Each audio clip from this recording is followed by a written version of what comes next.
মেহমানানে রাসুল, মাদ্রাসাগুলো তো আল্লাহর রাসুলের মেহমান। হাজি তারপরে ওলামায়ে কেরাম আল্লাহর রাসুলের ওয়ারিস, এরা মেহনত করতেছে। তো এখানে আসলে একটা পরিবেশ দেখলে, ছাত্রদেরকে দেখলে, কোরআন এবং হাদিসের আওয়াজ শুনলে, তারপরে নামাজের অবস্থা দেখলে, যত কঠিন মনা হোক, শক্ত দিলওয়ালা হোক, এদের দিল নরম হয়ে যায়। আসলে দুনিয়াবি লাইনে যত মানুষ যত কঠোর থাকে, দিনী লাইনে কিন্তু এরা সবচেয়ে নরম হইয়া যায়, সবচেয়ে নরম।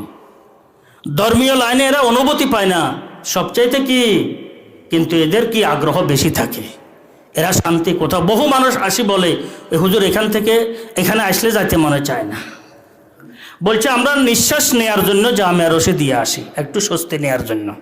যখন অসুস্থ হয়ে যাই, শরীর ভালো লাগে না, তো আমরা এই একটু স্বস্তি নেয়ার জন্য জামিয়া রশে দিয়ে আমরা আসি, যাইতে মনে চায় না।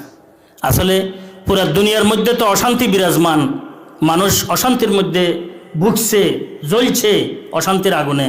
এই কারণে হেরেমান শরীফানের মধ্যে যায়, দেখেন ভিড় কেমন, এত টাকা পয়সা খরচ করে সেখানে যায় কি শুধু জিয়ারতে হেরমাইন শরীফাইন, এটা জিয়ারত। কারণ এখানে গেলে একটু দুনিয়ার ফিকির থেকে, বিভিন্ন রকমের আফকারে ফাসাদা, গলত খেয়াল থেকে মানুষ কি পায়, স্বস্তি পায়, শান্তি পায়।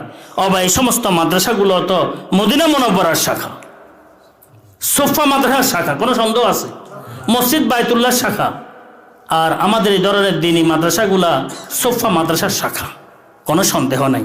এখানে আল্লাহর রহমতে কোরআনে কারিমের কি হয়, তালিম হয়। এটা সম্পর্ক লোহে মাহফুজের সাথে, এটা সম্পর্ক কিসের সাথে? এটা সোফা মাদ্রাসার শাখা। এটা এখান থেকে গিয়ে হুজুরে মদিনা মুনাওয়ারা সোফা মাদ্রাসার শাখা হয়ে হুজুরে আকরম সাল্লাল্লাহু আলাইহি ওয়াসাল্লামের আলোকিত নূরান্বিত কলব মোবারক হয়ে, তারপরে লোহে মাহফুজ হয়ে আরশে এলাহির সাথে এটা সম্পর্ক। এটা তো আল্লাহ পাকের বড় মেহেরবানি। আল্লাহ তুমি আমাদেরকে এই নেয়ামত দান করছো, বঞ্চিত করিও না।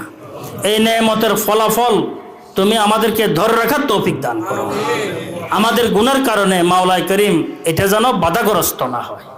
যে সমস্ত আসাদায়ে কেরাম আমরা আছি, খাদেমরা আছি, মাদ্রাসার কমিটির সাথে সম্পৃক্ত আছি, আমরা ইবাদত বাড়াই দেওয়া দরকার, তেলাওয়াত বাড়াই দেওয়া দরকার, কান্নাকাটি বাড়াই দেওয়া দরকার, আবদিয়ত নিজেদের মধ্যে আনয়ন করা দরকার, হুজুরে আকরম সাল্লাল্লাহু আলাইহি ওয়াসাল্লামের সুন্নতকে মহব্বত করা দরকার, যতটুকু পারা যায় গ্রহণ করার চেষ্টা করা দরকার। এটা আমাদের জন্য অতীব প্রয়োজনীয় বিষয়।